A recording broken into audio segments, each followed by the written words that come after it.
Então,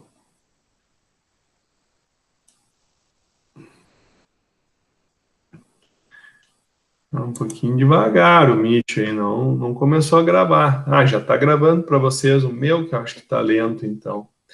Bom dia, então, pessoal, oficialmente aí.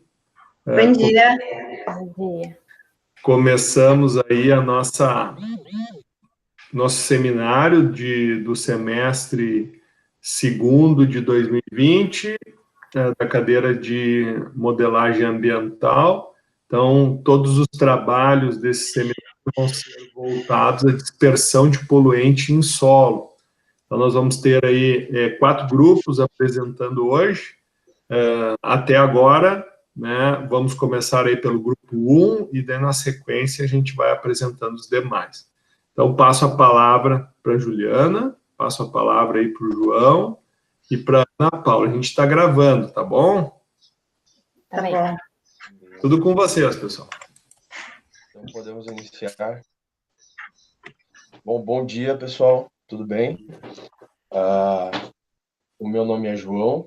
Então, junto comigo, a Ana Paula Schneider e a Juliana Mioto, todos no 9º semestre do curso de Engenharia Ambiental e Sanitária pela Universidade Luterana do Brasil.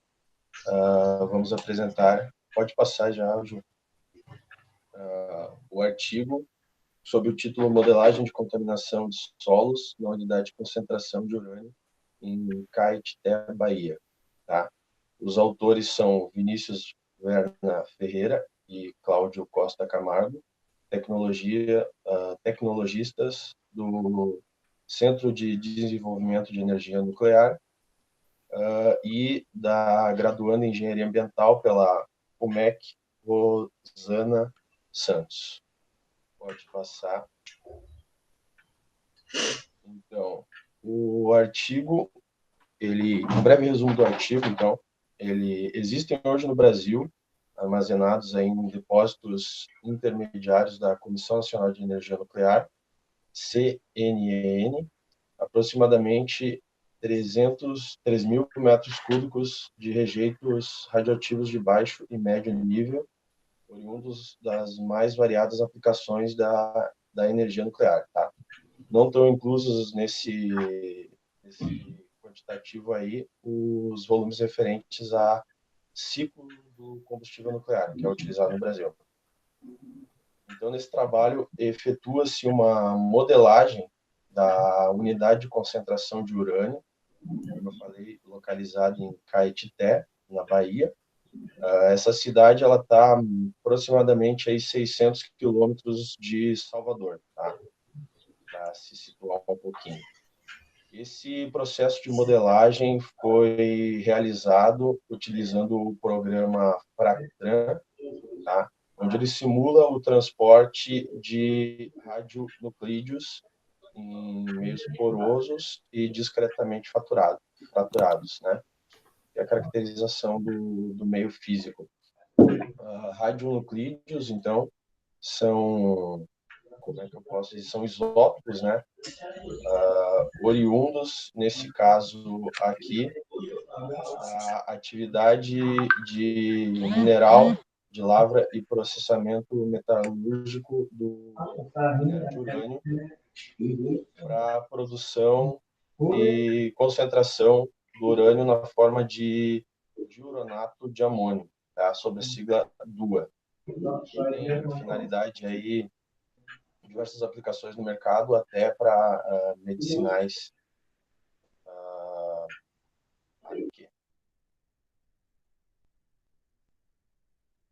Para modelagem através do programa FACTRAN, foi escolhido o radionuclídeo rádio 226, certo?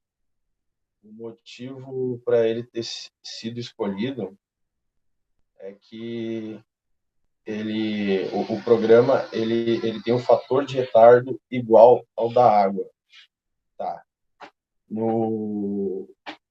Esse fator ele indica o atraso no transporte dos contaminantes absorvidos em relação à velocidade da água subterrânea. Vou tentar explicar um pouquinho disso, que vai ser importante para o entendimento do artigo. A velocidade média de transporte dos contaminantes no aquífero, por menor que a velocidade de infiltração da água subterrânea, é dito que os contaminantes estão sofrendo um retardo. Tá? Isso ocorre porque os contaminantes hidrofóbicos, né, eles tendem a adsorver-se a matriz do aquífero, né, a localização dele. Como exemplo, um valor de retardo 2 indica que a velocidade da água subterrânea é 2 vezes maior que a velocidade de transporte dos contaminantes. Tá? E, nesse caso, o rádio 226 ele possui um fator de retardo igual ao da água, ou seja, a velocidade subterrânea da água é igual à velocidade de transporte desse contaminante. Então, por isso que ele foi escolhido para ser realizada a simulação do computacional dele, né? Pode passar, Ju. Aqui, então, como eu falei, né, o objetivo do trabalho é avaliar a contaminação do solo e da água subterrânea no local onde tem essa unidade de concentração de urânio, e é aplicado, utilizado por o programa FACTRAN. Pode passar. Aqui. Então, a descrição dos processos envolvidos. Utilizou-se um software para simulação do transporte de radionuclídeos em águas subterrâneas, na área denominada POINT, onde concentra bacias de concentração e reciclagem de efluentes líquidos do sistema de lavra e processamento de minério de urânio. Dessa forma, os limites da área de estudo, que compreende os limites físicos do complexo mineral de industrial de Caeté, abrangem os principais pontos mais prováveis de descarga do sistema aquífero local e, por conseguinte, de uma pluma de contaminação advinda do ponte. Englobam os principais poços tubulares passíveis de exploração e água subterrânea. Por essa razão, locais para simulação de dose ao público. Para fazer a simulação, além de considerar a área da bacia onde está localizada o complexo industrial, eles também englobaram os principais pontos, assim, vamos dizer, mais vulneráveis, né? Desde poços que tinham próximos a esse complexo, que tendem a facilitar a penetração de uma possível pluma de contaminação, né? Pode passar. Então, sobre as teorias envolvidas no artigo, temos balanço de massa, né? Uma vez que foi escolhido o radionuclídeo rádio 226 pelo seu fator de atraso no transporte de contaminações adsorvidos em relação à velocidade adiotiva da água subterrânea, pelo que eu já citei. O momento, então, levando em conta que o momento é a grandeza vetorial, o presente artigo traz uma relação da dispersão de contaminantes proveniente dos resíduos nucleares ao longo dos anos. Pode passar, Ju. Aí. O balanço de massa também está envolvido, porque, de acordo com os dados já existentes dos parâmetros hidrogeológicos do solo, os valores específicos utilizados na modelagem do aquífero foram condutividade hidráulica, então, aqui a gente tem os dados, densidade do solo seco, porosidade, o fator de retardo, que é igual a 1, como eu já havia citado, igual da água, e concentração inicial do rádio. Esses são os dados que eles foram utilizados como parâmetros iniciais para efetuar a modelagem do processo. Pode passar. Balanço de energia, então, o artigo ele não envolveu essa teoria. E pode passar também. Teu áudio está fechado. João, daí Boa. daí assim, show. Agora a Juliana abre o áudio, então a gente não ter ruído de fundo aí, valeu? Então, agora a gente vai falar da teoria de momento que foi apresentada no artigo. E para uma representação mais próxima possível do cenário real, eles, para realizar esse trabalho, eles geraram fraturas randômicas verticais e horizontais no próprio solo. A bacia de contenção de rejeitos possui uma extensão mais ou menos de 150 metros, e quando não foi possível a obtenção de parâmetros específicos do terreno, eles utilizaram os valores que já existiam na literatura, que já houve um trabalho feito bem similar ao que foi realizado. A figura ao lado, que é essa aqui do mapa, mostra a região de interesse, que inclui as principais rotas de migração dos radionuclídeos, no caso de sua não contenção da lagoa. Eles estão trabalhando com uma simulação de caso houver um rompimento. Então, o que foi utilizado foi o Pound 2, que é onde está centralizado, e das setas que mostra a dispersão. E ali tem como eles fizeram a simulação do terreno, que é um aquífero fraturado 1 e o aquífero fraturado 2. São dois aquíferos não confinados sobrepostos. As considerações sobre o processo, então, ressalta-se que trata-se da mesma área adotada no trabalho anterior, o que permite o aproveitamento por parte do estudo. Então, muitas informações não tinham especificadas no trabalho, era mais citava sobre o trabalho que foi feito e não levantava nenhuma dessas informações assim bem específicas. A concentração inicial do rádio foi obtida através de estimativa do inventário do termo-fonte, a partir de dados medidos no efluente líquido tratado no Pound. O valor utilizado representa a mediana de 13 valores de concentrações medidas no trabalho utilizado como base. A análise de segurança do Pound contempla a cadeia de decaimento da série de urânio 238, que engloba os seguintes radionuclídeos que estão descritos. A modelagem efetuada considerará que apesar do sistema de proteção existente no local, os efluentes líquidos armazenados atingiram o solo, através do meio poroso adjacente, para que seja avaliada a hipotética contaminação dos mesmos. Para equacionamento, nós não tivemos nada explícito sobre balanço de massa. Mesmo que tenha apresentado teoria de balanço de massa, a gente não encontrou nenhuma equação. Também para balanço de energia, já que também não envolveu essa teoria. E equacionamento de momento também não explicita no artigo.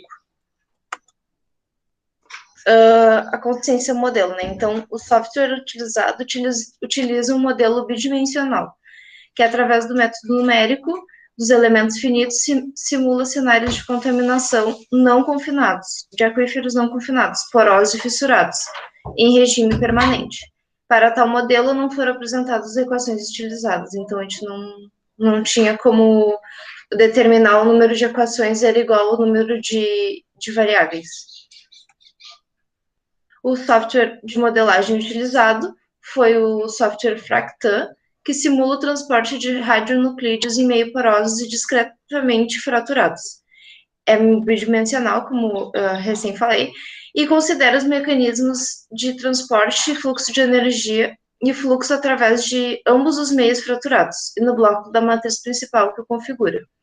Os principais parâmetros solicitados pelo programa são relacionados à fonte de contaminação e caracterização hidrogeológica do solo, incluindo as fraturas. Também pode ser utilizado para cálculos de transientes de condução térmica e problemas de fluxo subterrâneo. Bom, então os resultados, né? Se o modelo se aproximou da realidade, se testou experimentalmente. Então, como a gente falou, a gente não teve o equacionamento, né, bem descrito no trabalho. Ju, desliga teu áudio. Então, a gente só teve os resultados mesmo que eles especificaram no artigo. Então, através do estudo utilizado como base, né, que eles utilizaram, e demais evidências pesquisadas na literatura, os autores puderam confirmar os resultados obtidos neste estudo que eles usaram como base, tá? Pode passar, Ju, que a gente comenta mais para frente. Bom, os resultados referentes à balança de massa. Através, então, da modelagem no software, com os valores hidrogeológicos da área e demais parâmetros descritos anteriormente ali pelo João, foi possível chegar em valores de dispersão de massa de poluentes menores que 0,0021 kg por metro cúbico, tanto na contaminação por 5.000 anos, tanto para a contaminação a 10.000 anos, conforme a gente pode verificar ali embaixo.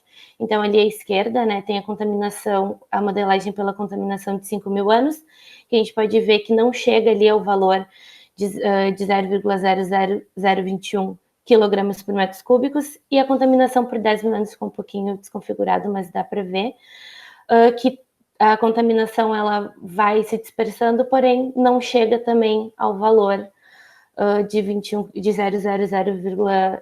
kg por metros cúbicos. Pode passar. O artigo, então, ele não destaca, né, não envolveu a teoria de balanço de energia, então não temos resultados. Os resultados de momento. Bom, essa foi a única imagem que eles expressaram referente ao software, né? Então, através do software para simulação do transporte em águas subterrâneas, visando avaliar as previsões de cenários futuros sobre a evolução de plumas de contaminação, a predição do transporte de contaminantes para avaliação de risco e seleção de alternativas de remediação do terreno do ponte, foi possível apresentar, então, a evolução das plumas de contaminantes obtidas para as condições descritas anteriormente. Então, é possível verificar a contaminação de forma reduzida para ambos casos. Então, eles esperavam, talvez, aí uma contaminação um pouco mais acentuada, o que não foi evidenciado. Então, como a gente pode ver aqui, ali no lado esquerdo tem a altura, né, que é 15 metros, que eles utilizaram. Do lado direito, ali, a gente tem a questão da quantidade de poluente disperso, e o tamanho do terreno que eles pegaram lá embaixo no eixo X, que é de 750 metros, tá? Então, a partir disso, essa é a pluma de contaminação que a gente consegue visualizar de 5.000 anos e de 10.000 anos. Pode passar. Bom, quais foram as conclusões dos autores, tá? Os resultados, então, obtidos nesse trabalho demonstram que, no caso dos efluentes líquidos do ponte, ultrapassarem as barreiras, né, de engenharia existentes no local e que estes venham a penetrar no solo, a contaminação gerada será pequena devido às características hidrogeológicas do local. A gente não colocou aqui por questões também de espaço, tá? Porque devido às características do local. Eles fizeram uma outra modelagem, tá? Eles mudaram em 1000 vezes os valores hidrogeológicos. A partir disso, eles conseguiram visualizar uma pluma de contaminação um pouco maior. Não é algo também exorbitante, mas o que eles ressaltam nesse trabalho, né? Que os fatores hidrogeológicos são essenciais, né? Porque eles usaram o mesmo software, eles usaram o mesmo local, o mesmo contaminante, e mesmo assim, a contaminação, mudando ali as características hidrogeológicas do local, mudou sim consideravelmente, apesar de não ser um problema, né? Então, dessa forma, conclui-se que a lagoa de contenção de efluentes, mesmo classificada de acordo com alguns sistemas de avaliação de risco de poluição das águas subterrâneas como ponto que possui elevado potencial de contaminação subsuperficial, está localizada sobre área de desprezível baixa de vulnerabilidade do aquífero. Esses resultados são compatíveis com outras avaliações, como o estudo, né, que eles já falaram, que utilizaram outros procedimentos metodológicos e que chegaram nas mesmas conclusões. Então, no caso da ocorrência de contaminação do solo na unidade de Caetité, os impactos ambientais serão pequenos. Então, ressalta-se aqui que no local onde o ponte está situado, existe um programa de monitoramento de qualidade de águas superficiais e subterrâneas, que sistematicamente avalia os recursos hídricos locais e o impacto das atividades minerais. Então, a principal ponto... Pode passar, Ju, que daí a gente fala das nossas conclusões. Então, quais foram as nossas conclusões, tá? O trabalho, ele teve como principal importância a confirmação das evidências já destacadas em outros estudos, de que mesmo que ocorra uma possível contaminação no solo, consequentemente águas subterrâneas, né, na área estudada, tal contaminação não causará impacto para abastecimento da população, que nem a Gil falou, eles pegaram, né, alguns pontos ali de possível captação de água subterrânea, que é o ponto principal, né, essa contaminação vir a ser consumida, né, pela população. Então, foi realizada, então, mudança dos valores hidrogeológicos, como eu falei ali anteriormente, da área, realizada uma nova modelagem onde foi possível analisar que ao mudar tais parâmetros, a pluma de contaminação se daria de forma acentuada. Então, esse foi, eu acho, o ponto mais importante do trabalho, por questões de mostrar que esse trabalho não pode ser usado, os parâmetros, eles não podem ser usados em qualquer estudo, os fatores hidrogeológicos, eles sim alteram a pluma de contaminação. Então, o déficit que a gente encontrou no trabalho foi a falta de informações mais concretas e claras, como, por exemplo, a concentração, né, do poluente conforme o passar dos anos. Eles não deixaram especificado, a gente só tem ali, na realidade, aquela imagem, né, da modelagem que o software faz, o que não deixa muito claro, assim, eles mais se voltaram para as questões dos outros estudos. Então, talvez esse é o déficit que a gente encontrou, assim, mais consistente. E é isso. Dúvidas? Pessoal, assim, meus parabéns. Desculpa, Ana, te interrompi, mas ficou muito legal o trabalho de vocês. Vocês entenderam bem o espírito dos slides, tá? É bem isso mesmo. É muito... como a gente trabalha com artigo, né? E o artigo ele tem limitação de páginas e caracteres. Isso tudo muito depende de qual é a revista que tu vai publicar. Então, isso é um desafio que acredito que vocês vão ter, né? Com certeza, na vida acadêmica de vocês, de ter que resumir uma dissertação ou, às vezes, ter que resumir um TCC em 4 páginas, por exemplo, né? Daí tu te coloca um pouquinho no lugar dos autores, né, que realizaram esse artigo. Mas eu, assim, no meu ponto de vista, Juliana, João, Ana, vocês saíram muito bem, tá? Eu acho que vocês conseguiram captar o espírito, ficou muito clara a apresentação de vocês, tá? Ficou muito boa, meus parabéns mais uma vez. E eu acho que esse trabalho também mostra um pouquinho da cara do engenheiro ambiental, que é um cara que tem que entender muito. Eu vi que vocês meio que hesitaram em falar o nome dos elementos ali, né? Eu vi que a Juliana correu, não quis ficar. Tem que... Ó, Juliana, tinha que ter visto, é urânio, né? O TH, tu sabe o que é o TH? Acho que é não, alguma coisa com teônio. Óleo. No artigo eles falam muito, bastante coisa de esses elementos que a gente não está acostumado na tabela, né? Porque a gente sempre fala os mesmos, e essa é aquela partezinha de baixo ali que ninguém fala. Até eu digo assim, ó, a radiação é uma coisa que a gente trabalha um pouco demais, tá? Mas na área ambiental é algo muito grave. Talvez se trabalhe pouco, porque se tem pouco, digamos assim, talvez, aplicação de radiação, mas uma área hospitalar, por exemplo, eles utilizam muito material radioativo, né, para emissão dos raios-x, né, para emissão, né, de radiações necessárias para o tratamento de câncer. Então, isso e quando a gente fala meia-vida, vocês perceberam, é 5.000 anos, 10.000 anos.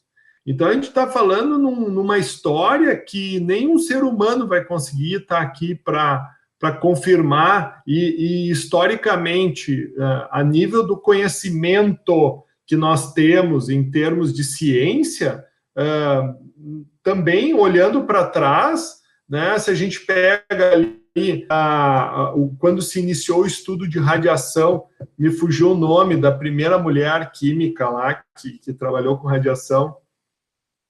Daqui a pouco eu me lembro. Mary Curie. Isso! Repete para mim. Mary Curie. Muito bem. Então, isso eu acho que deve ter sido em 1800 e alguma coisa. Então, quando a gente fala de 5.000 anos, é uma coisa que está muito longínquo, né? Mas quando eles falam em meia-vida, é o quê? É a quantidade, né, necessária de tempo para que recaia, aquela substância caia pela metade, né, a atividade dela, né? Porque o que acontece? Por que eles mostraram aquele monte de elemento químico? Porque à medida que como é que funciona um elemento radioativo? Ele tem atividade nuclear, ou seja, o núcleo dele começa a se desfazer, ou seja, ele começa a liberar. Quem é que está no núcleo? Vamos lembrar, né, dos átomos. Quem é que está no núcleo? Os prótons e os nêutrons. Então, eles começam a se desprender, e daí o que acontece? A massa molecular dele vai reduzindo, né? Por isso que vai mudando o nome do elemento. Por quê? Porque o elemento ele é definido pela quantidade de matéria atômica. O que é a matéria atômica? Prótons, nêutrons e os elétrons. Só que os elétrons são os mais vulneráveis, né? Por quê? Porque eles estão distribuídos no entorno do núcleo. Né? Mas é extremamente complexo isso, né? E eu acho que vocês conseguiram aí entender a moral, principalmente captar a questão do balanço de massa. Então, eles tiveram que avaliar a dispersão do poluente no meio. Então, eles tiveram que partir de uma concentração inicial, né? E obtiveram uma concentração após os tempos definidos. E também entenderam a moral da questão do momento, né? Ou seja, a que profundidade vai se dar, né? Qual é o distanciamento que isso vai ocorrer. Então, assim, parabéns mais uma vez, realmente equacionamento não estava visível, e vocês vão perceber também que um pouco que o professor fazer vocês usar o Excel, né? A gente também usou o Enzo, ele permite com que tu consiga abrir a caixa preta do software, tá? Que é o quê? Nada mais é do que uma combinação de equações que te geram resultado. Que num software os caras facilitam, né? Facilitam para o usuário, mas tornam talvez menos compreensível para te poder entrar e tentar entender qual é o tipo de equacionamento. Vocês chegaram a dar uma pesquisada no software ou não? Não, Fã. Pior que não. Ali daí seria interessante que vocês pudessem ter buscado um pouquinho mais, né? Sobre entender o software, mas eu acho que tá de acordo. Não era esse o objetivo do trabalho ali, era simplesmente especificar qual foi o software e parabéns. Tá bom? Obrigada, professor. Obrigada, Sandra. Ótimo, valeu. Agora, então, vamos passar aí para o segundo grupo. Pode ser, professor. Ótimo, ótimo, ótimo. Pode compartilhar a tela já. Depois eu vou compartilhar com vocês as fotos que eu bati aí, tá? Fiz um book fotográfico aí do grupo.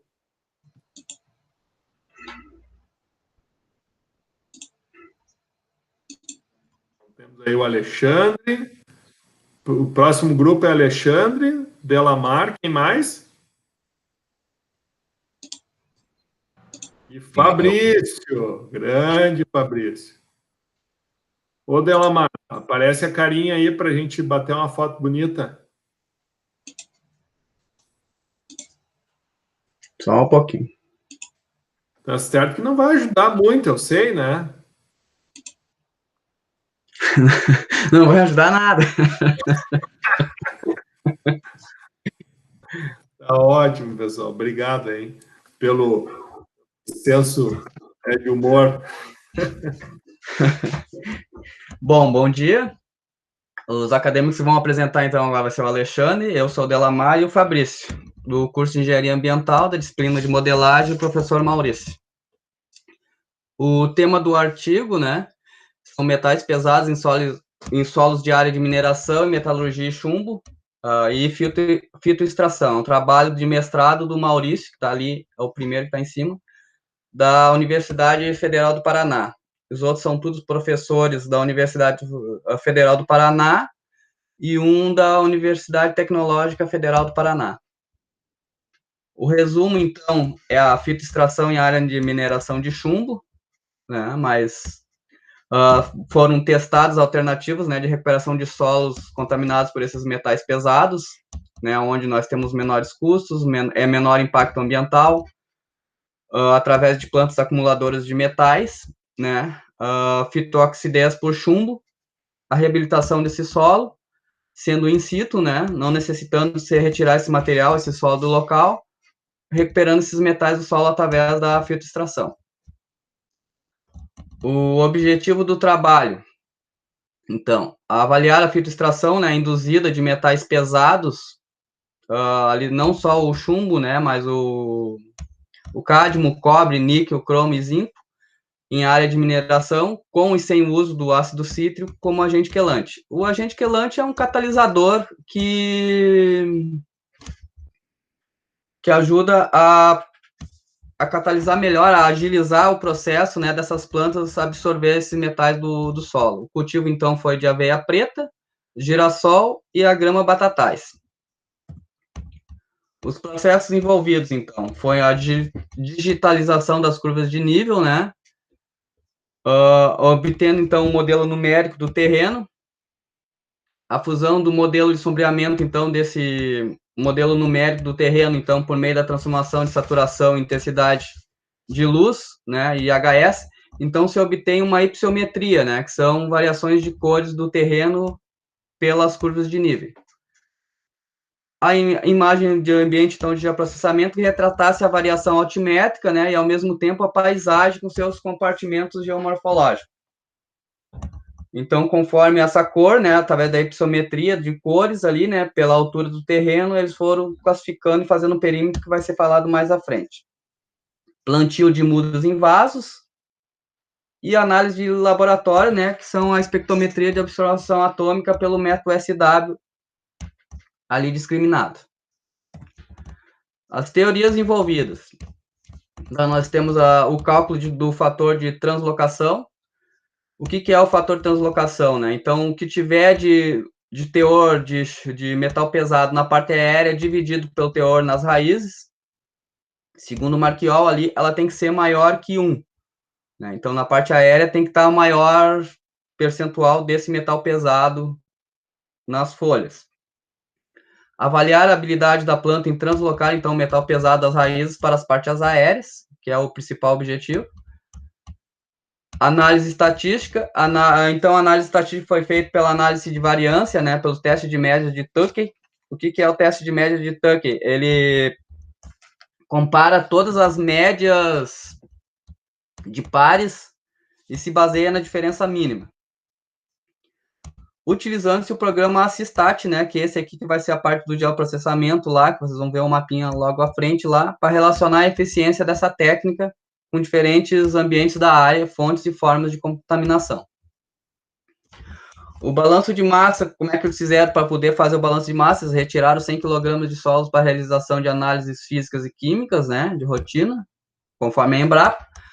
O delineamento de blocos ao acaso, o que é o delineamento? O delineamento é para determinar as incidências, né, o método, o diagnóstico e até a rastreabilidade do processo. Os fatores, então, eles vão ter o fatorial de 4 solos, 3 espécies, 2 doses de quelante, não é que seja 2 doses, o que é 2 doses? Um vai ser um teste com nada de quelante, nada desse catalisador, e o outro com 20 nmol de quilograma por quilo. Total, então, vão ser 72 unidades, ou 72 vasos, né, com essas plantas de 3 espécies diferentes. Correção de pH do solo, em todos eles, para que se mantenha o mesmo, né, com adição de macros e micronutrientes. O balanço de energia não envolveu. Balanço de momento não. Agora, acho que é com o Fabrício, né, Fabrício? Pode ser contigo. Eu te mandei um PDF, tu conseguiu abrir o PDF, está de configurado, não sei se fica melhor para ti. Não, tá, pode continuar aí. Pode continuar, então tá. Vou deixar em tela cheia de novo e vou deixar contigo. Daí tu só me diz quando parar daí, tá? Então, as considerações sobre o processo. Então, o processo, então, era para avaliar, então, qual é a melhor planta que vai fazer essa translocação do metal do solo, do metal pesado no solo, das raízes para as partes aéreas, na pior situação de contaminação desse solo. O ideal, então, o que os pesquisadores buscavam era qual era a melhor espécie que conseguisse retirar os metais pesados do solo, fazer, então, para chegar ao cálculo do fator de translocação, que a planta absorvesse o metal pesado presente no solo e translocasse esse metal pesado para a parte aérea da planta. Por quê? Porque quanto maior a quantidade de metais pesados na parte aérea, fazer a remoção desse material é mais fácil do que tu ter que retirar as raízes. Então, tu não precisa, diminui a necessidade de fazer o replante dessas plantas. Então, como é feito o cálculo do fator de translocação? A gente pesa a quantidade, determina a quantidade de metais nas raízes e a quantidade de metais na parte aérea da planta. Divide o quanto tem na parte aérea de quanto tem nas raízes e tu vai chegar a um valor. Esse valor tem que ser superior a 1 para que seja efetivo para que valide o uso dessa espécie para fazer essa remoção. Adiante. Então, não houve equacionamento no balanço de energia, essa teoria não teve, assim como o equacionamento de momento. A consistência, então, do modelo. As variáveis presentes que foram consideradas e inseridas para fazer o teste ANOVA e depois o teste de tanque foi o pH do solo, a geomorfologia do ponto de coleta, as curvas de nível, a ipsiometria do relevo, a ausência de quelante, a adição de quelante, a espécie plantada, a resistência dessa espécie, a absorção nas raízes e a absorção nas folhas. Então, as equações a equação presente foi o cálculo do fator de translocação. Aqui a gente tem, então, uma imagem do software utilizado, que é o Assistat, que foi desenvolvido pelo Centro de Tecnologia e Recursos Naturais da Universidade Federal de Campo Grande. Esse software, com a inserção dos dados, ele automaticamente faz os testes, faz a análise de variância, faz a ANOVA e faz o teste de Tuckey. Além desses 2 testes que foram utilizados nesse estudo, ele também faz o teste de David, para verificar se a distribuição dos dados é normal, e também o teste U, que pode ser utilizado quando a gente quer comparar somente 2 amostras. Adiante. Aí os resultados, Alexandre. Vai querer deixar por aqui ou tu abre por aí, Alexandre? Não, pode ser, vamos tocar por aí, então. Então tá. Com relação aos resultados, então, considerando que a fitorremediação ela é de tamanha importância na produção da matéria seca da parte aérea, né, excluindo-se o solo de referência, então foram contabilizados alguns dados, né, quadro 1, 2 e 3. O solo do quadro 2, então, foi o único que permitiu o crescimento satisfatório dessas plantas, né, com a aveia produzindo um maior índice de contaminação do ambiente. Dentre todas as espécies apresentadas, então, os teores de chumbo apresentado na parte aérea foram maiores para o solo 3. Pode passar? Aqui, então, a gente vê a imersão dos dados, né? Então, de acordo com o valor do solo 3, os teores de chumbo, de cádmio, de cromo, cobre, níquel e zinco, né, na parte aérea das plantas. Então, a gente tem uma amostragem ali que os valores do solo 3, então, foram maiores, né? A evidência foi mais retratada nesses campos aí, diante de todo o software e aplicação dos dados, né? Pode passar, Dona. Com relação aos resultados de balanço de energia, então, essa metodologia não foi utilizada para este trabalho, né, essa teoria.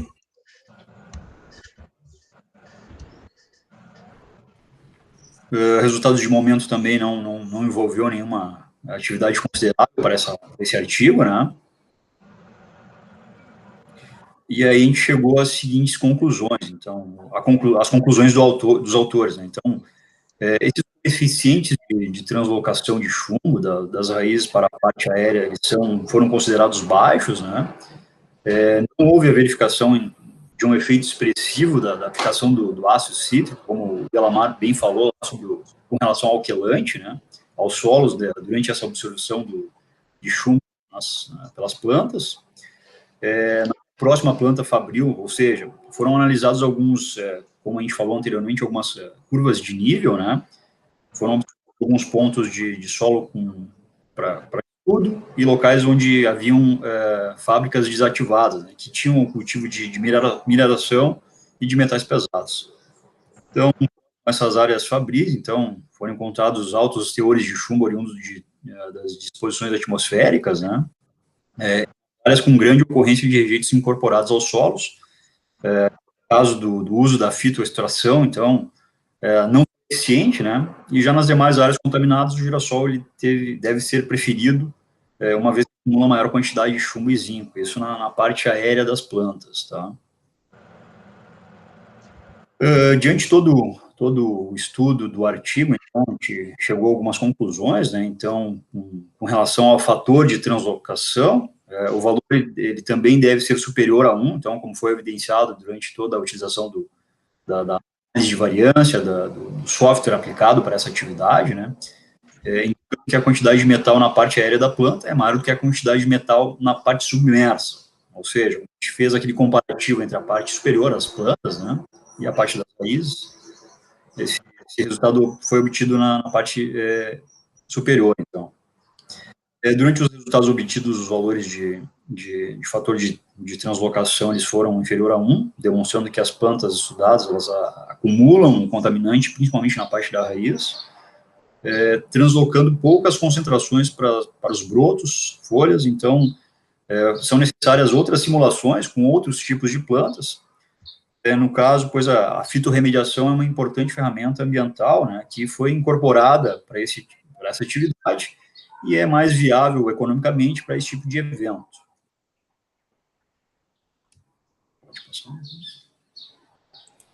Pode deixar, Delamar, a apresentação. Primeiro, assim... Só vou deixar, só complementar uma coisa aqui, professor, aqui por favor. Nos gráficos aqui, ó, além do negócio do sol, né, a gente fez um gráfico, aqui só mostra no gráfico deles, autores do artigo, que o solo 3 obteve a melhor apresentação, né, a melhor performance. Daí a gente fez 2 gráficos em cima do chumbo e do zinco, e daí, se vocês analisarem, não sei se está bem nítido para vocês, que o azul aqui é do girassol, tá? No girassol, tanto embaixo como em cima, e embaixo aqui o girassol também, ele obtém melhor performance também, né? Por isso que apresenta lá que o girassol seria o mais utilizado. Que além do solo 3, pelo gráfico aqui nós vimos que o girassol também apresenta melhores devido às concentrações. Isso. Aonde o senhor quer que eu deixe? Não, Delamar, tu ganhou o trabalho agora. Pode deixar esse slide aí mesmo. Só para colaborar com o que o Delamar também falou, a gente vê aí nesse gráfico que o cinza, ali no solo 3, também teve um bom desempenho, e ele é o referente à grama batatais, que é a vegetação que tinha lá já no local. Essa não foi inserida. Essa já era uma vegetação que já tinha se desenvolvido no local. Então, por isso que ela, ali no solo 3, é a que tem o melhor desenvolvimento e remoção dos nutrientes, dos contaminantes. Perfeito, Fabrício, perfeito. Fabrício, Delamar e Alexandre, só parabenizar vocês, tá? Deixa nesse slide, tá, Delamar? Não mexe. Tá. Nervoso. Deixa eu só fechar o meu... Só fechar o meu microfone aqui que tá... Tá, não tem problema. Mas, assim, gostaria muito de parabenizá-los mais uma vez, tá? Um trabalho muito bom, tá? Um trabalho interessante. Veja, é bem diferente do trabalho anteriormente apresentado. Por quê? Porque aqui esse trabalho ele visa uma solução, né? No entanto, o trabalho que a gente viu anteriormente, ele trazia, né, não meramente, mas trazia sim a informação do que iria acontecer. Aqui eles já buscam a avaliação em cima de uma solução, né, através da fitorremediação. Muito interessante, né, a avaliação do FT, onde a quantidade do poluente nas folhas, sendo maior do que na raiz, demonstra que tu está conseguindo fazer essa extração. Isso é muito comum em tratamento de efluentes também, né? Onde tu usa os vegetais, principalmente aquelas marrequinhas que se diz, né? Aquele tipo de vegetação que cresce em água, onde ela puxa também muitos nutrientes indesejáveis, digamos, dentro do efluente. Mas uma coisa que vocês aqui destacaram, o chumbo e o zinco. Os demais elementos, cádmio, cromo, cobre e níquel, esses não foram, não houve absorção? Abre o áudio para nós, Delamar. Os três podem ficar com o áudio aberto agora. Como era pouco os slides, né? Eles fizeram de todos aqueles ali. No artigo tem aquele gráfico, só mostrou um pedaço de chumbo e de zinco, mas tem de cádmio, tem de cobre, tem os outros ali, né? Tem os outros, só que daí a gente não colocou porque senão não caberia, ia ficar muito pequeno e ia ficar ruim para apresentação. Tá, volta de novo no slide lá, por favor, Delamar. Tô te incomodando, né, homem? Tá bom. Não. Capaz. Mas daí, então, assim, na realidade, vocês apresentaram os que mais se destacaram, correto? Isso. Perfeito. Mas então, assim, a gente percebe que dentro... E outra coisa que tu falaste ali, né, em catalisador, né? Ali, o que acontece? O ácido cítrico, ele é na realidade, ele é um composto orgânico, né, que ele... Ele se sai nas raízes das plantas, né? Eles também podem ter o ácido cítrico e o ácido acético. Ele pode ser utilizado também os outros que não são naturais, né? Mas daí tem o problema que vai ficar no solo também. Eles não são tão biodegradáveis como o acético e o ácido cítrico. Perfeito. E na realidade, quando ele fala ali na questão da complexação, é porque ele consegue formar um composto estável, né, inserindo metal nessa substância química. Porque o que ocorre? A raiz, ela não vai puxar o metal por puxar.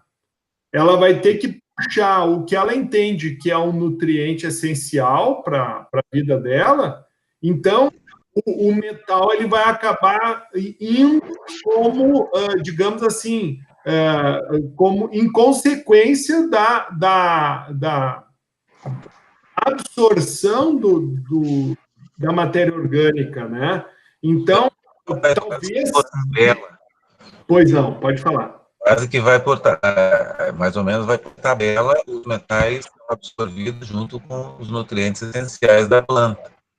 Perfeito. Então, por isso que, em química falando, catalisar significa o quê? Aumentar a velocidade de uma reação. Talvez o termo que eles quiseram se referir aqui o catalisador entraria como um agente que facilita a absorção do metal pela planta.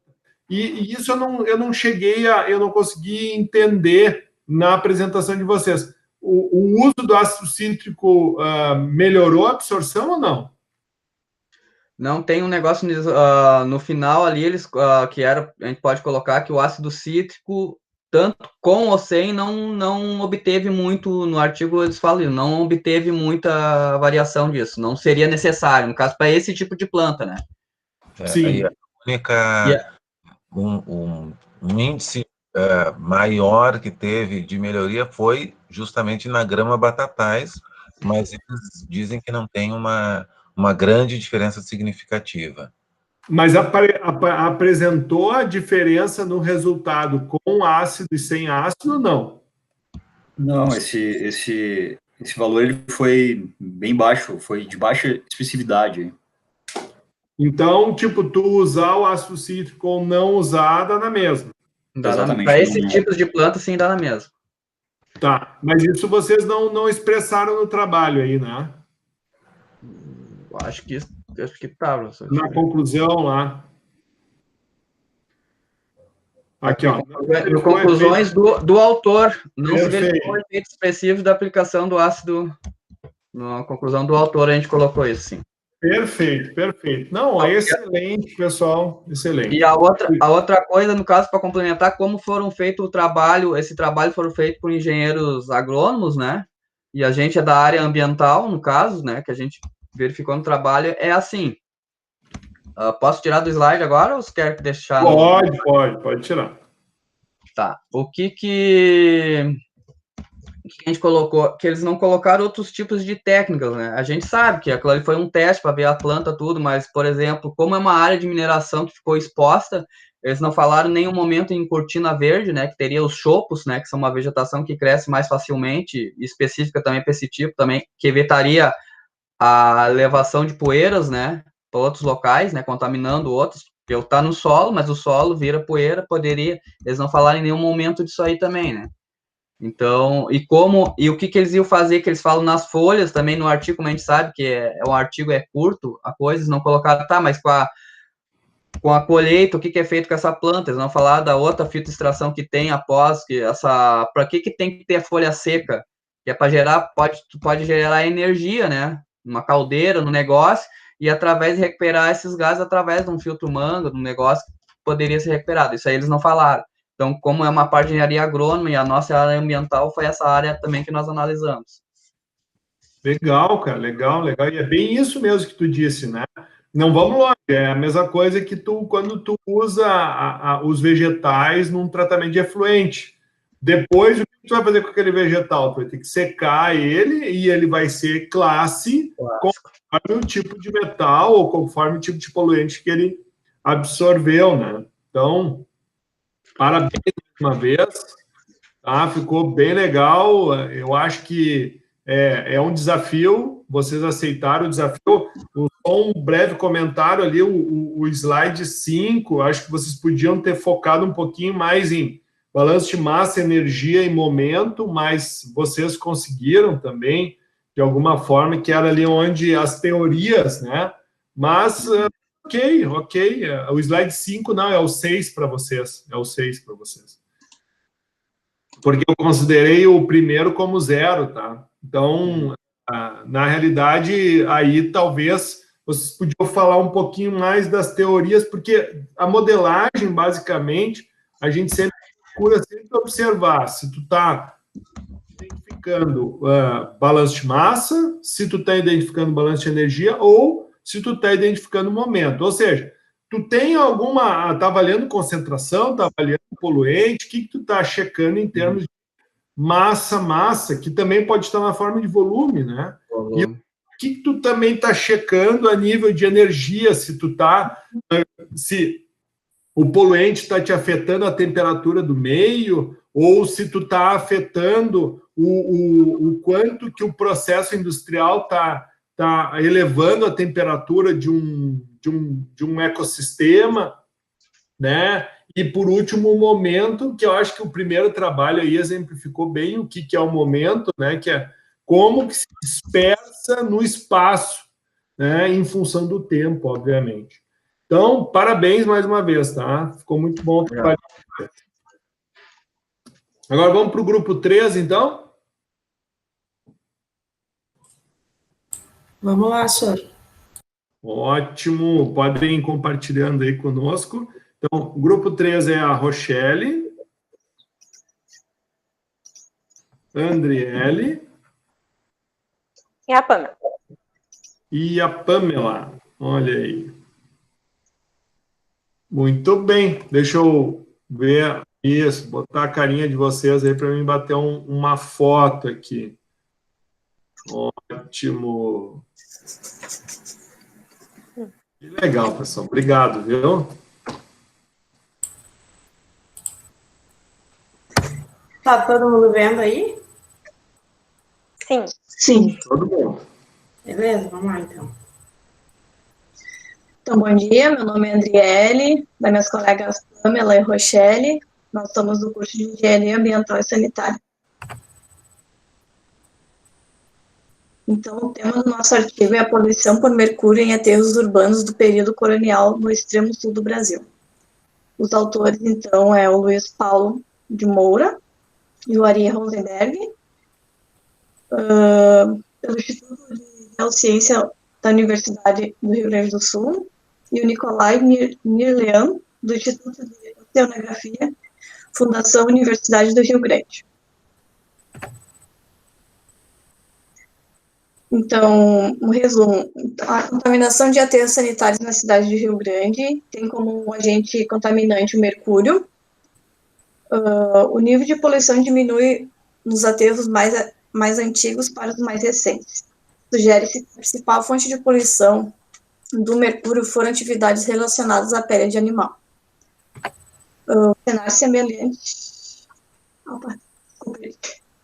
objetivo do trabalho, então, é a discussão da história da poluição por mercúrio na cidade de Rio Grande através da distribuição deste elemento nos depósitos urbanos e entender as fontes dessa poluição.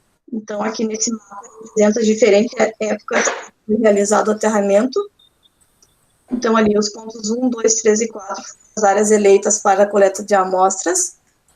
Como podemos observar ali no mapa, o ponto 1, então, foram coletadas amostras na Praça 7 de Setembro, cujo aterro data a primeira metade do século XVIII. No ponto 2, coletadas na Praça Xavier Ferreira, assim como no ponto 3, localizado na Praça Tamandaré, com aterros que datam no início e do final do século XVIII, respectivamente. E, por fim, o ponto 4, que está localizado em propriedade particular, que data na segunda metade do século XX. Pode passar. Então, o objetivo do processo é avaliar a contaminação do solo.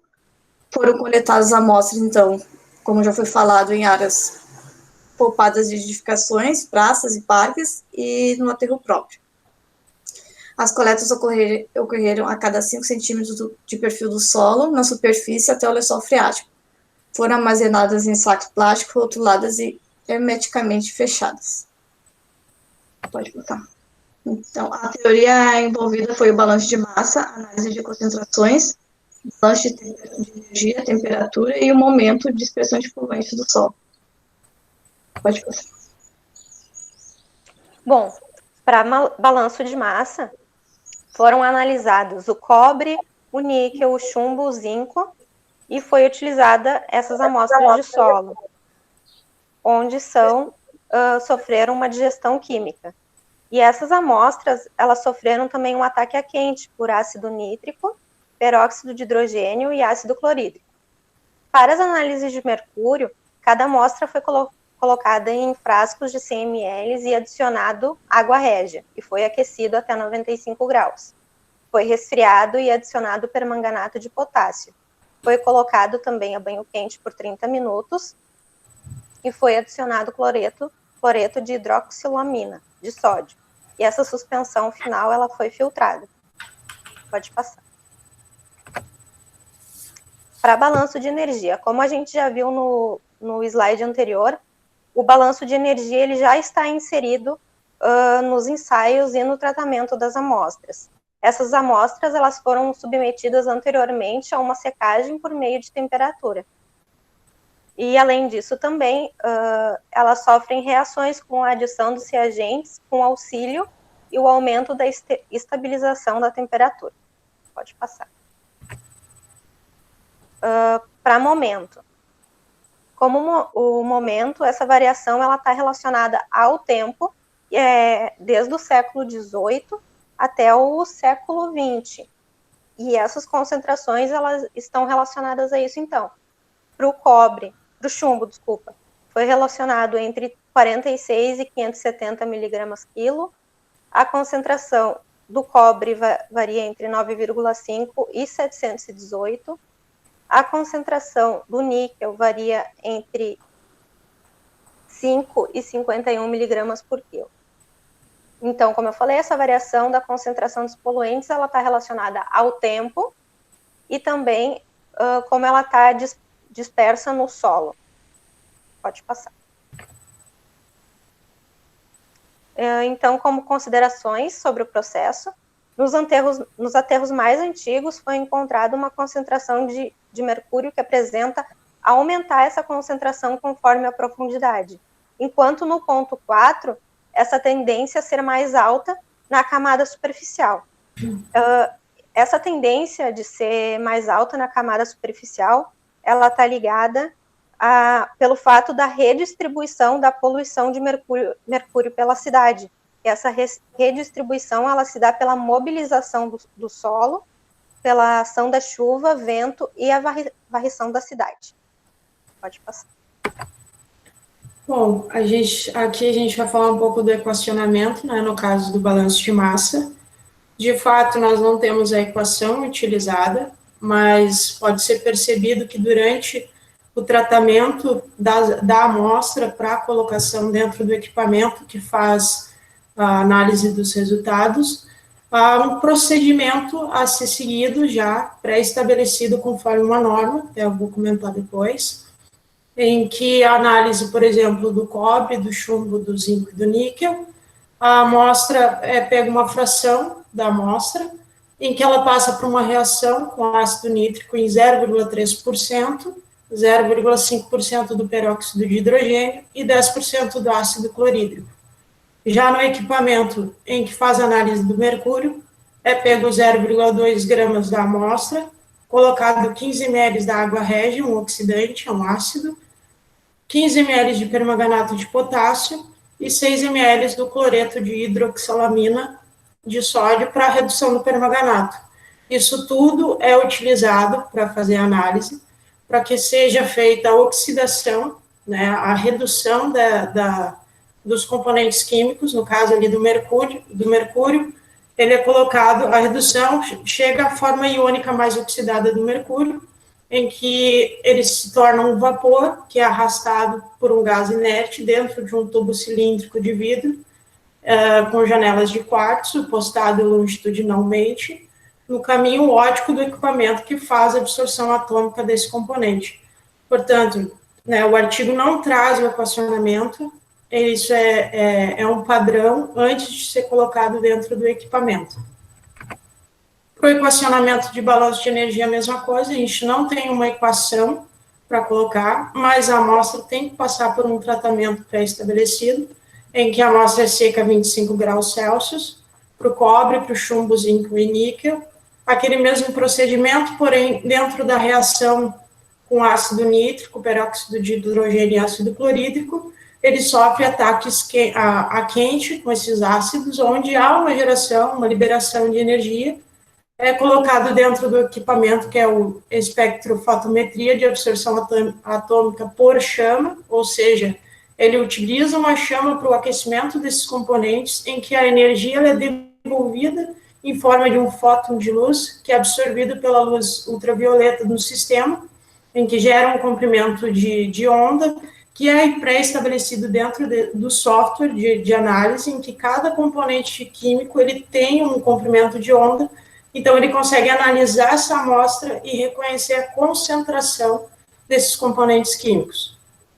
No caso do mercúrio, né, a amostra passa ali pelos 15 ml de água régia, que é um oxidante, um ácido, né, passa por 2 minutos a 95 graus, 30 minutos de banho quente a 95 graus com permanganato, depois com 6 ml de cloreto de hidroxilamina para fazer redução do permanganato, ele tem que ser resfriado à temperatura ambiente. Como eu tinha falado anteriormente, a forma atômica do mercúrio favorece, ele já é em forma de vapor, então dentro do equipamento não precisa haver chama ou aquecimento desse componente. Para o equacionamento de momento, né, o artigo não fornece, então, informações suficientes para que a gente possa trazer um equacionamento utilizado para essa análise de momento, porém, tendo em vista que a dispersão desses poluentes em questão, ele é dada a decorrer de um tempo datado de cada aterro, ou seja, no ponto 1, na primeira metade do século XVIII, ponto 2, ponto 3, o aterro foi feito entre o início e o fim do século XIX, e na propriedade particular, onde tem um aterro, na segunda metade do século XX. Ou seja, em função do tempo de cada aterro, com a ação das variáveis físicas do solo, é que se dá, então, a forma de dispersão desses poluentes no perfil de cada solo analisado, o que constitui um momento que pode ser equacionado, modelado, mas que a gente não teve acesso a esse equacionamento. Dentro da consistência do modelo, né, as variáveis desse processo, que seria a profundidade do solo em centímetros, em que varia de cada ponto de coleta, porque começou com 5 centímetros até o lençol freático, né, variando, então, a profundidade do solo. O tempo de aterramento de cada ponto, ou seja, a época em que foi aterrado, e a concentração dos poluentes em relação aos itens acima, que seria em unidade, seria parte por milhão, que foi retirado o mínimo, o máximo e a média, e um desvio padrão. O software utilizado não diz no artigo, mas a gente foi a fundo, em que cada equipamento utilizado ali para fazer análise do mercúrio e análise do chumbo, do cobre, do zinco e do níquel, a gente foi atrás do fabricante do equipamento para saber qual é o tipo de software utilizado. O software utilizado é o Savant A, né? Como a gente pode ver ali, a gente conseguiu uma fotinha da interface do software, né, onde a gente pode ver ali a calibração, mensurar as qualidades, descrição, em que dá os resultados da análise feita, que foi falado anteriormente.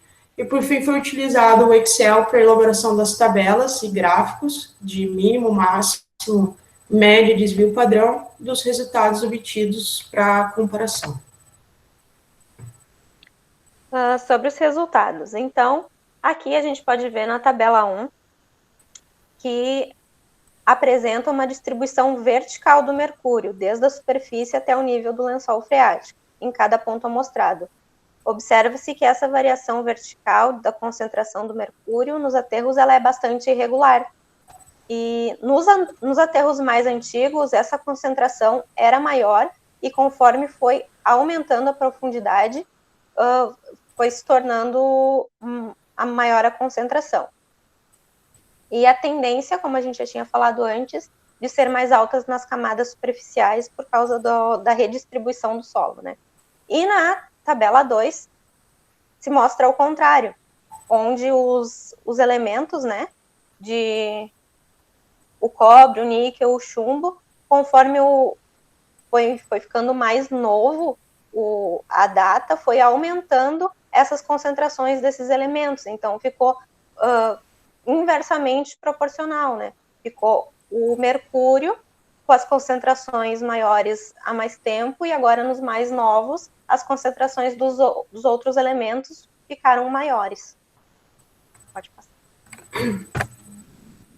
Dos resultados de balanço de massa, né? Todos os resultados de concentração dentro do balanço de massa, eles são dados pelas amostras que são colocadas dentro dos equipamentos, como eu tinha explicado antes, onde essas quantidades, as quantidades dos reagentes e diluentes para o ensaio, eles são pré-determinados para que já ocorram essas reações esperadas para que se possa obter a concentração desses poluentes em suas amostras.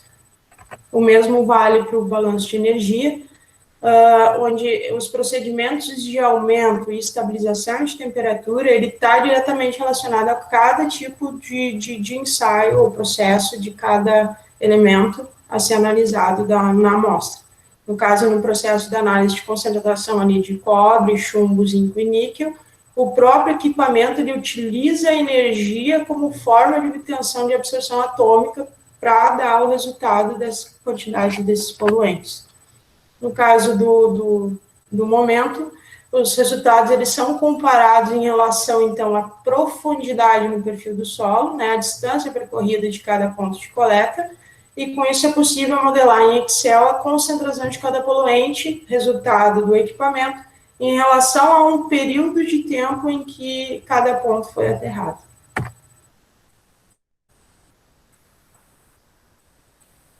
Conclusão? Então, de acordo com a conclusão do autor, os aterros onde estão inseridas as praças do centro histórico da cidade estão poluídas por mercúrio. Isso se dá pelos indícios nos primeiros anos de sua história, durante o período colonial. A cidade do Rio Grande pode ter sido palco de atividades artesanais e industriais utilizadoras de mercúrio. Outras cidades localizadas ao longo da costa brasileira e que possuem características semelhantes à de Rio Grande, em relação ao meio físico, colonização, ocupação e desenvolvimento industrial, podem registrar níveis elevados de poluição por mercúrio, o que sustenta a recomendação de realizar estudos preliminares em polos urbanos e industriais contemporâneos com o mesmo condicionamento. Então, de acordo com a nossa conclusão, o trabalho demonstrou que a análise de solo são importantes, então, para o aspecto ambiental.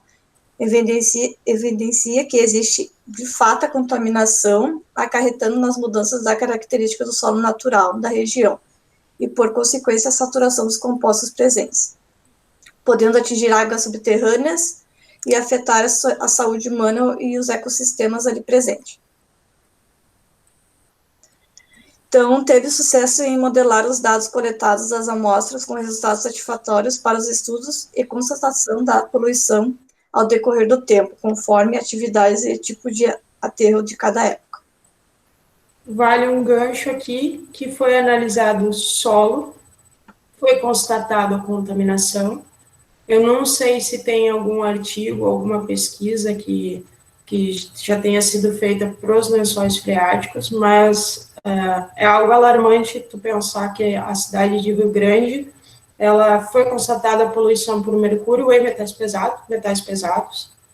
Então, certamente a água lá é contaminada. Né? Teria que fazer um estudo sobre isso para constatar algo que a gente, de fato, sabendo que há a poluição no solo, a gente sabe que vai ter a poluição no lençol freático. É isso. Gurias, podem ficar com o áudio ligado, viu? Parabéns, tá? Um trabalho bem interessante, bem difícil, né? Deu para perceber que vocês se empenharam bastante para tentar achar as respostas, né? Até porque o professor deu um desafio terrível para vocês, né? Que era tentar enquadrar a leitura do paper nas teorias envolvidas, nos balanços, né? E o que acontece? O professor percebeu que é normal isso, e eu acho que isso faz parte do nosso processo de aprendizado, tá?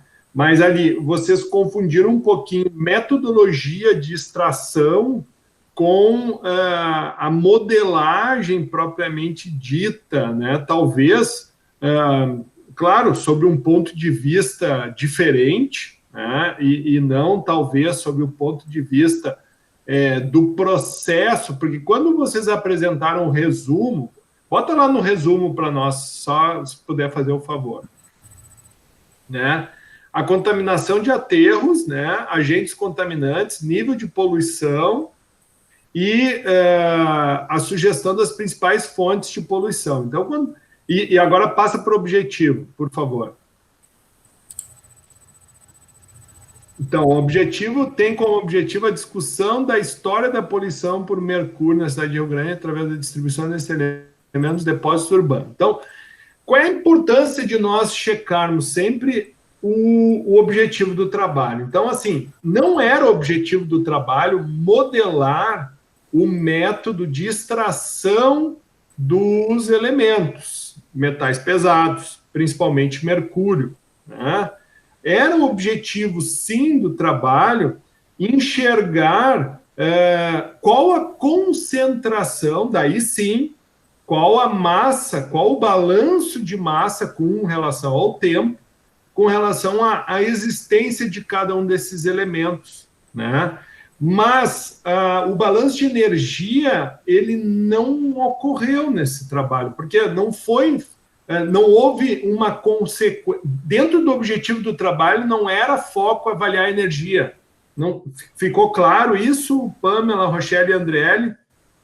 Sim, entendi. É que acabou se misturando, professor, porque tecnicamente eles utilizaram equipamentos para obter uma concentração de uma amostra e simplesmente modelaram esses resultados, modelaram em Excel, tá? Então, tecnicamente, a modelagem em si para obtenção de concentração foi feita no equipamento. Então, isso daí pode ter trazido um pouco de confusão.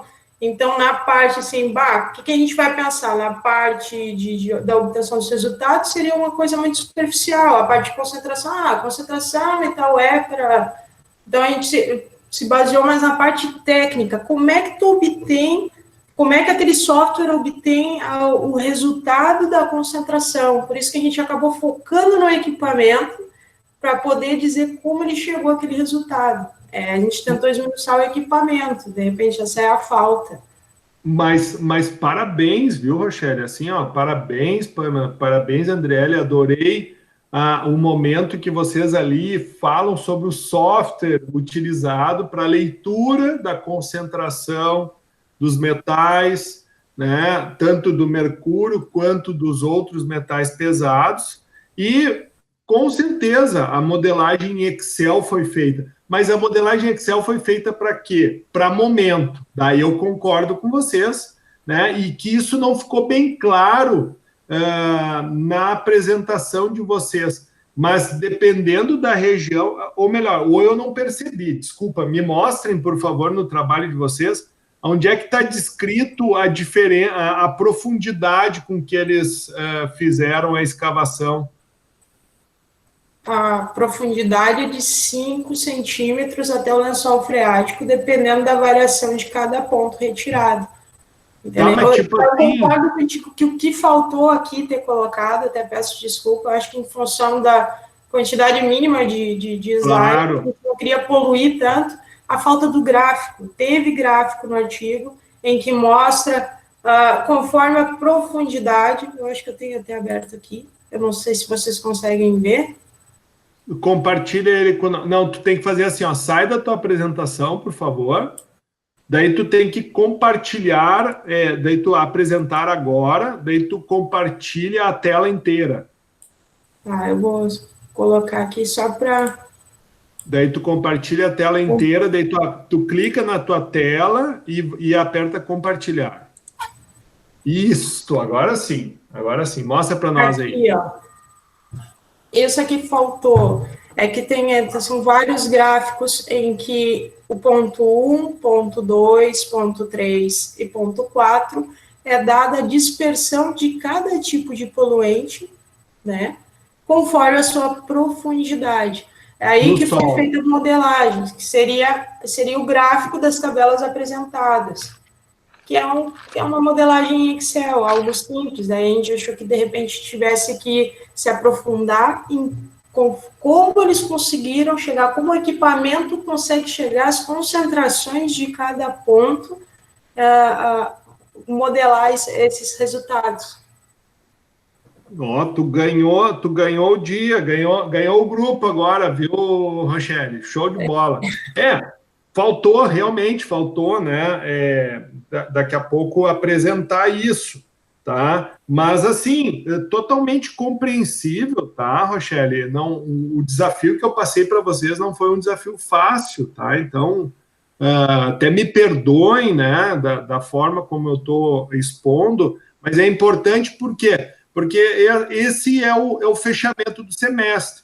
Então, a compreensão do que é o balanço de massa, do que é o balanço de energia, do que é o balanço, do que é o momento, né, que nada mais é o balanço, ou como que o que tu está observando, né, em cima do que tu observa dentro do volume de controle, como isso está acontecendo, né, como a dispersão, o termo dispersão, sim, tu avalia, por exemplo, a concentração, né, como digamos assim, como o método que tu aplica para identificar a concentração de um elemento.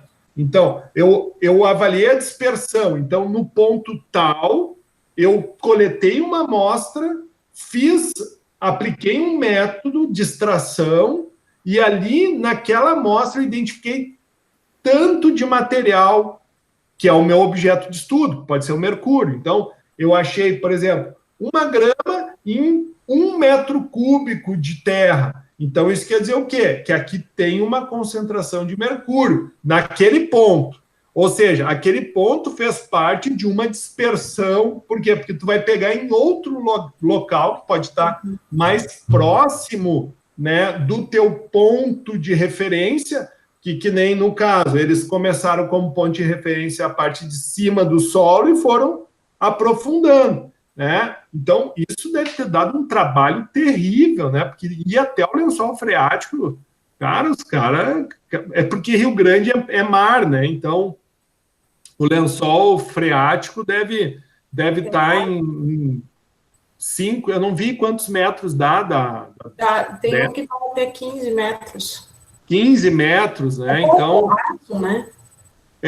Porque é um mar, é que nem se tu for ali no litoral norte nosso aqui, claro, a qualidade dessa água não é uma qualidade boa, mas ela tem muito cheiro de lodo, aquele cheiro de H2S, né? Por quê? Por causa do sulfato que vem com a água do mar, e ali tu vai ter bactérias anaeróbicas que vão formar o H2S, por isso que tem aquele cheiro de lodo, né? Aquele cheiro indesejável na água a 15 metros, por exemplo. Então, no litoral, para te ter um poço que dê água boa, tu tem que cavar no mínimo uns 40, 50 metros, né?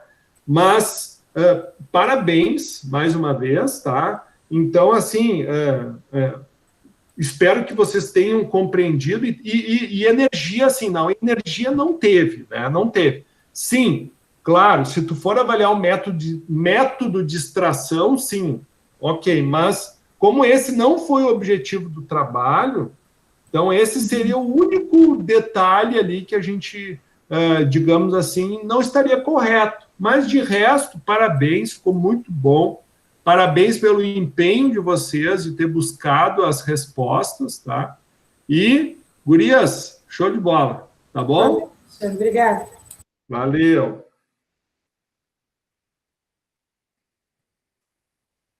Pessoal, grupo 4, eu acho que o grupo 4 era o...